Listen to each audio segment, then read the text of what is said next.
Today we're going to bring our attention back to sponsorship.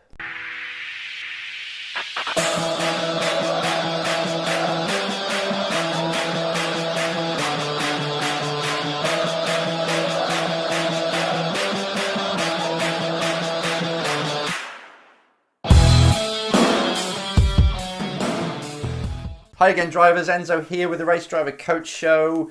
As you know by the intro, we're going to talk about sponsorship again. This is something that I'm really obviously deeply into because it's one of the biggest pains of a driver's life. And just between you and me, you're not supposed to know this yet, but I've just published Get the Drivers a Book and it's on Amazon.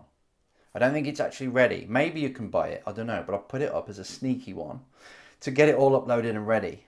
But I'm going to be doing a book review soon about it. So just so you know, Get the Drive, which is up there, and it's been a really successful program for drivers. I've turned it into a book, and I think it's on Amazon now as Kindle, but yeah, take a look later. I'm not sure.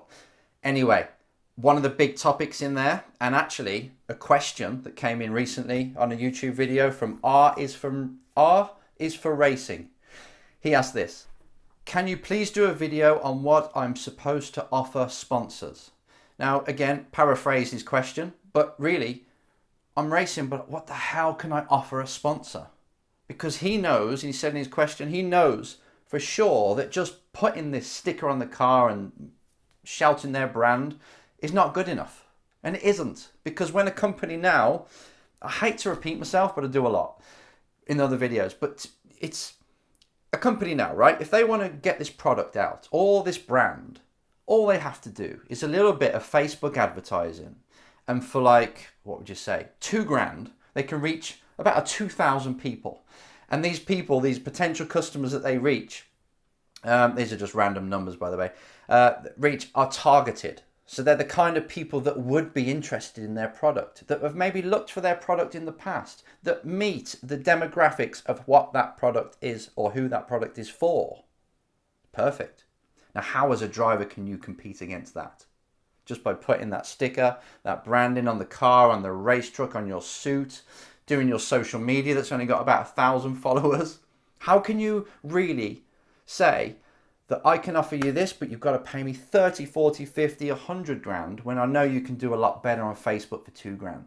No company is going to, not in the current climate, the way that companies think now. Maybe back in the 80s when people were shelling it out and sponsorship was sexy and glamorous and no social media was around. Maybe then, yeah. But not now. Now you've got to be a bit more clever.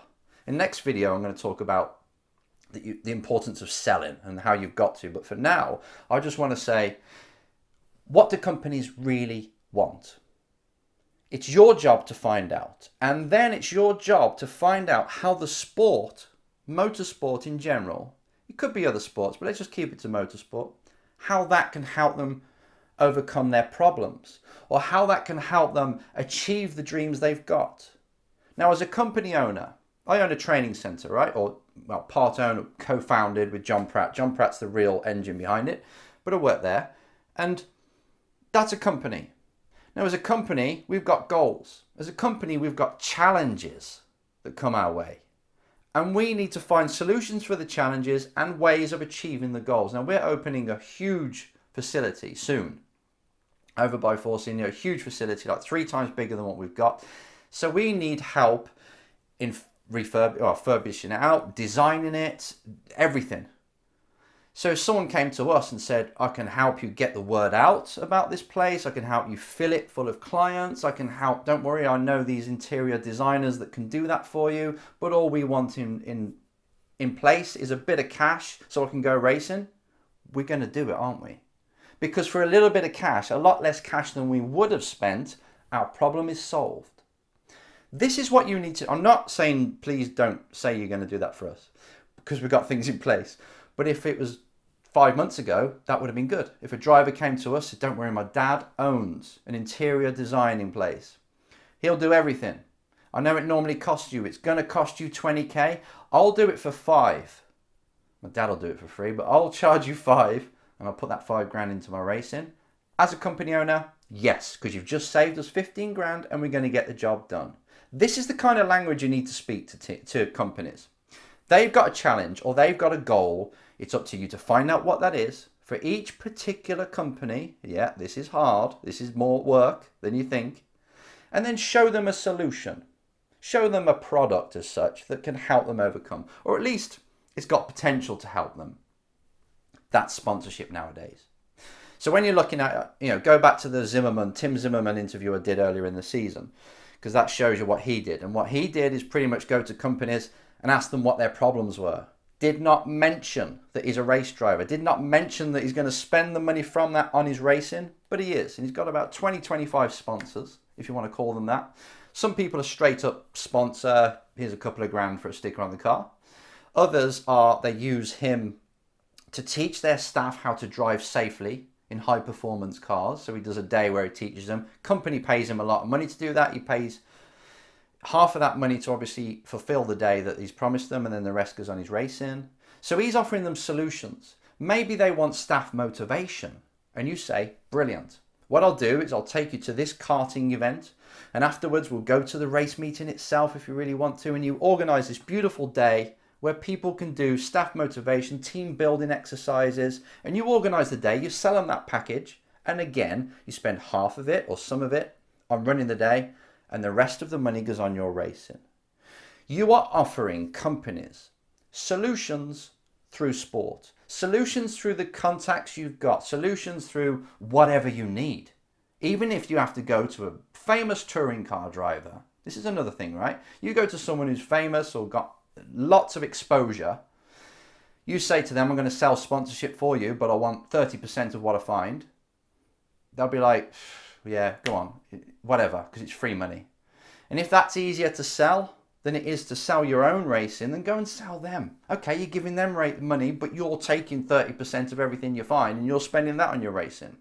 Like I said before, there's 1,000 ways you can earn money to go racing. These are just really applicable to what you got with your car. Other solutions, just normal corporate hospitality. So you're saying we're going to get a box at this big race meeting, even though you're not even racing there, it doesn't matter. You organise that and you sell that. You go to companies and you sell and fill that up.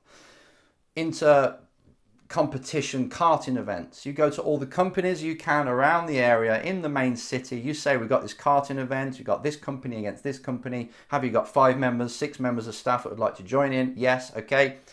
It's $200 per head, brilliant, but you know it's only costing you $100. You spend $100 per head on your racing. Another way to hustle your way to get budget. This is the kind of way you've got to think now. You've got to be not a wheeler dealer, but you've got to be the kind of person that's creating enough value, true value, to companies out there. And as a consequence, as a result of that, you earn money and you spend that money on racing. Never forget the normal sponsorship way though. There will be companies out there that will say, I love your Porsche, whatever you're racing. I've got a Porsche. Ping, and put my phone on silence. I've got a Porsche. It's really relative to what we do. We've got sports cars, all the CEOs have. We would like to do a track day in your race car. So you organise that. But also we'd like to sponsor your race car as well and have our brand on the side, and we'll give you 40k. So that still does happen. It happens a lot. All of a sudden, but it's got to be context, right? So if you know people, you know you can get through to the CEO, and they just happen to be after brand exposure for their product that's kind of similar, or it belongs in motorsport, and it knows that you race in front of 50,000 people each time you go out, that has got some value still. You don't have to overprice it. You probably only have to offer it for 10, 20, 30, 50k now instead of the old days when it was 100. But still, don't ignore classic sponsorship. That is a product that you can go out there and sell. And for companies out there, for some companies, it will fit. They just want race tickets, a bit of hospitality, and they want exposure. And they want exposure on the TV. And they want exposure on the social media of the actual championship and yours. And maybe you could just invite or introduce some new clients to them along the way, because there's lots of clients in motorsport. There are companies that are after that. If you're in a low championship though, which is great because it costs less, do the other stuff I talk about. Become this company solutions through sport. How can I help companies grow? How can I help companies overcome a challenge they've got, whether it's staff motivation or hospitality or a bit of advertising in a bigger championship? And I'll sort it out and I'll spend the profit on my racing. Because you can't really sell exposure for a championship that's not on TV and not very popular. So you have to think more on the business side. So this is where you have to really leave behind the mentality of a race driver and take on the mentality of an entrepreneur, which is what I teach in Get the Drive, right? It's basically making you the entrepreneur, the racing entrepreneur. But they don't need to know your race. That's not important. All they need to know is how are you going to help us resolve our challenges or help us achieve our goals. I hope this has helped you just start to brainstorm a few things you can do for a few local companies that might just pay you $500 for a bit of exposure. They might just pay you $1,000 for actually going on the car. They might pay you $1,000 just for a little karting event that you can organize for them or come to the races. There's always something you can provide as a person, as an intelligent human being. You can help companies get what they want. All you've got to do, go out, find out the main challenges that companies have got, go and just set up a coffee meeting for 5 minutes with a company, asking them, what's the challenges you go through? What sort of things would you like to resolve? Because I think I've got products that might be able to do it, but first I just want to hear what your problems are, and then I'm as curious as you to see whether we can resolve this. No obligation whatsoever, you're just doing research. And if it fits, if it says, you know what, I think Motorsport could help you here, here's my product or package that could actually do that, it's priced well, you won't get anywhere better than that, what do you think? And you do that enough, and when I say enough, I mean 100, 200 times in a year, you do that enough, you will start to get sponsorship, I promise. See you next time.